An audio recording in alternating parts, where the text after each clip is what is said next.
dal leen ak jàmm ci xibaar yi nekk dañ koy dooree mbirum Ousmane Sonko mi nga xamante ni si nag ak Karim Wade ginnaaw nag moom mi nga xam moom moo di Karim Wade nag ay député am ak député Benno Bokk Yaakaar rek doonoo voté rek pour rek ñu bëgg nan lay def rek ba reporté li nga xam si nag moom moo di élection yi reporté élection yooyu nag la nga xam ne daal Sénégalais yi nag bëgguñu ko benn yoon te duñu ko nangu benn yoon ndax bëgguñu benn yoon ku naan day reporté li nga xam si nag moom moo di élection yi xam nañ ko bu baax a baax ndax élection yi dina am ci jàmm ak salaam ci même réewum Sénégal ndax bëgguñu benn yoon ku naan day reporté ak i li nga xam si nag moom moo di élection moom mi nga xam si ne moom moo di Karim Meïssa Wade nag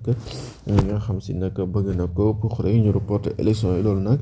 Sénégalais yi duñ ko may benn yoon te Ousmane Sonko nag xam naa loolu